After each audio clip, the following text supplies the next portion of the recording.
We are continuing our lecture looking at the lymphatic system and immunity. So in the previous lectures, we went over all the different lymphoid organs. So let's talk about immunity. Remember, immunity is the ability to resist and defend against infectious organisms and agents and other damaging substances. What we're trying to have is an immune response, and our body's going to react to those infectious agents and then try to clean up the mess and fix things. We need to have resistance in our body, which is the ability to maintain that immunity as well. So when we look at immunity overall, we are going to have two levels of immunity, nonspecific and specific, or we can refer to them as innate and adaptive. Nonspecific or innate immunity is something that you are physically born with. It works exactly the same every single time. It doesn't distinguish between one threat or another. It knows that something is wrong, something is not supposed to be there, and it's going to work in the same manner every time.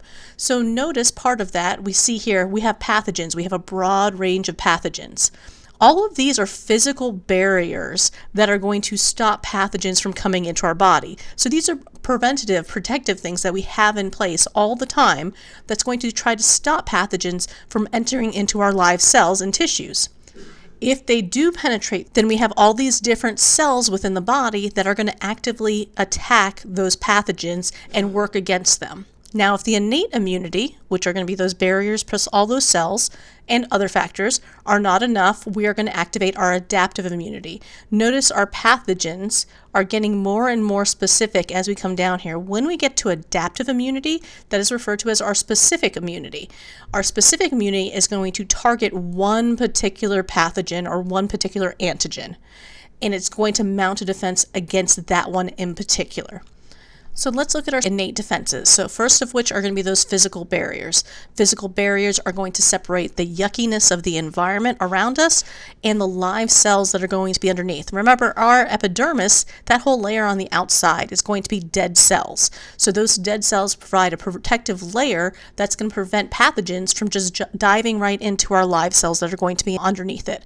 So with those physical barriers, some of the things associated with it are going to be the secretions you make. So for instance, you're going to have sweat, you're going to have sebum or oil that's going to be secreted onto your skin. You have tears. Anything that's going to be exposed to the outside environment is going to have some sort of secretion that's going to be there to help prevent and actively destroy any kind of pathogens that try to get onto the surface and invade to get to your live cells. So the whole purpose of the physical barrier is making sure that there is something between that pathogen and your live cells. If you have something going past that physical barrier, then we will have phagocytic cells. Remember, phagocytic cells are going to be white blood cells. They have the ability to engulf cell debris and pathogens and break them down. These are non-specific. They find something that's not you, and they go ahead and they destroy it. They're not worried if it's salmonella or E. coli. They just know it's not you. This is something that's not supposed to be there, so they will automatically start engulfing and destroying those pieces. Part of that innate immunity is also going to be what we refer to as immune surveillance. Immune surveillance means that you are going to have cells, specifically NK cells or natural killer cells, that are patrolling your peripheral tissues. They're going to be wandering around in your interstitial fluid, and then when they find some abnormal body cells, they're going to start destroying them. So oftentimes the natural killer cells are not looking for pathogens, they're looking for your body cells that are abnormal. And when they find your abnormal body cells, then they destroy them. The next innate defense we have here is going to be interferons. Interferons are going to be small proteins. They're small proteins that are going to be released by lymphocytes, macrophages, and sometimes by some cells that have been infected. And these interferon are going to trigger the production of antiviral proteins. So it causes us to create antiviral proteins that are going to inhibit the division and replication of viruses. So interferons interfere with viral replication. Then we have the complement system. The complement system is going to have more than 30 different proteins that are going to be floating around in the plasma. those are going to be proteins that are created by the liver. And when we have those complement proteins, they are going to complement each other, as in they are going to fit together. They will form these structures that punch holes within the membrane of the bacteria. And once they punch holes into that bacterial cell, fluid will rush into that bacterial cell and that cell will lyse. So complement proteins are also going to work with your antibodies later on, but they are going to be a system of proteins that fit together that are going to puncture holes in bacteria and then cause lysing of it.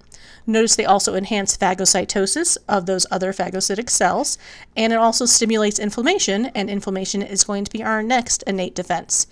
Inflammation is a non-specific response in a localized area that is going to help to limit the spread of infection. Now, we've talked about inflammation many times over this last semester. Inflammation reaction, you have a mast cell or a basophil. They are going to secrete histamine. That histamine and prostaglandins, they're going to cause us to increase blood flow to that area. We will also activate macrophages and cause them to come to that area. Our capillaries are going to increase in permeability, so you're going to have leaking of capillaries and swelling. It's going to activate your complement proteins, causes clotting in that area, and causes an increase in regional temperature because you're having more blood going to that area. And this will also help to activate our adaptive defenses, which we'll talk about later. So our inflammation reaction is one of those non-specific responses we have that's at a localized tissue level. And then a fever is also a non-specific response. A fever is going to be an elevation of body temperature due to pyrogens that are going to be secreted. We do this because by increasing our body temperature, we're going to increase our tissue metabolism. So our cells are going to be working more effectively because they're going to have increased activity with that increased temperature. That increased temperature is also going to be bad for the pathogens. Pathogens' ideal temperature is your body temperature. So if your body temperature is now elevated, you are going to be slowing down the virus or the bacteria's replication, so they're not going to be able to divide as quickly. If you have a very low-grade fever with an infection and you take something like Tylenol to reduce your fever, by decreasing your body temperature, you're slowing down your metabolism and you're allowing the bacteria and pathogens to increase their replication. So when a pathogen is trying to enter into our body, we have all of these non-specific or innate defenses that our body is going to have that's going to try to prevent that infection from occurring.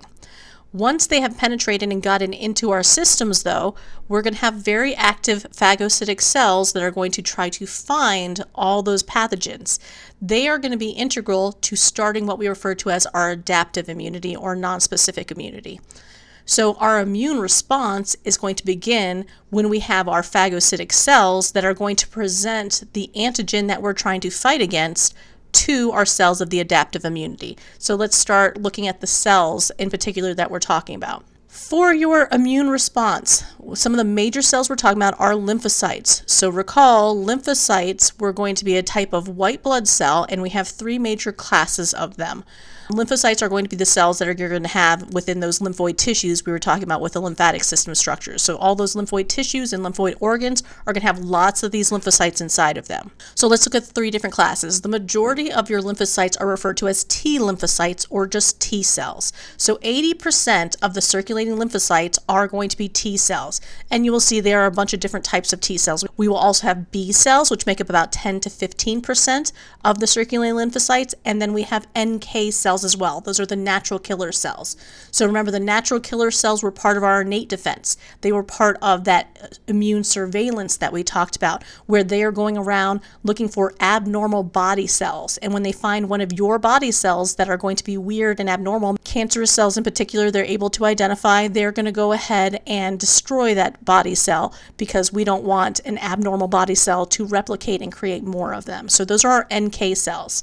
The T cells and the B cells, though, are very active for what we refer to as our adaptive immunity. Now, the reason that these are called T cells is they are going to be thymus-dependent cells. These cells are going to originate within the bone marrow, just like all of our other blood cells, but then they're going to migrate to the thymus, and the thymus is where you're going to actually mature those different T cells. So for the T cells, we have four major classes we're looking at. We have the cytotoxic T cell, helper, regulatory, and memory T cells. Cytotoxic T cells are going to be ones that actively attack and destroy your body cells that are infected.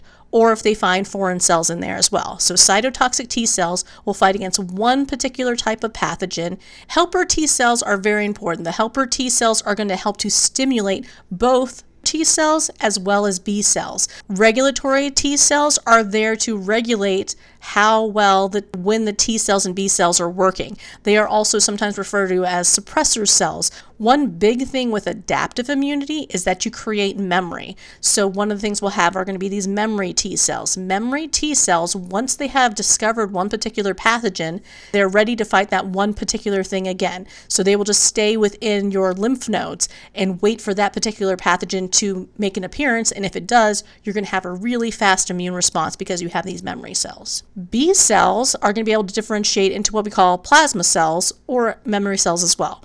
But plasma cells are important because they're the ones that are secreting antibodies. Now let's look at lymphopoiesis. Remember, lymphopoiesis is going to be one part of leukopoiesis. Leukopoiesis was how you were going to create your white blood cells. So if you recall, in your bone marrow, you will have stem cells, those hemocytoblasts. Hemocytoblasts can differentiate into two different types of stem cells. The myeloid stem cells, which basically make every other blood cell in your body, or the lymphoid stem cell. The lymphoid stem cell is, of course, where we're going to create our lymphocytes. Now, when you look at this, we have our lymphoid stem cell here. We can see this one lymphoid stem cell is going to receive a signal, this is interleukin 7, that's going to allow us to create both NK cells and B cells.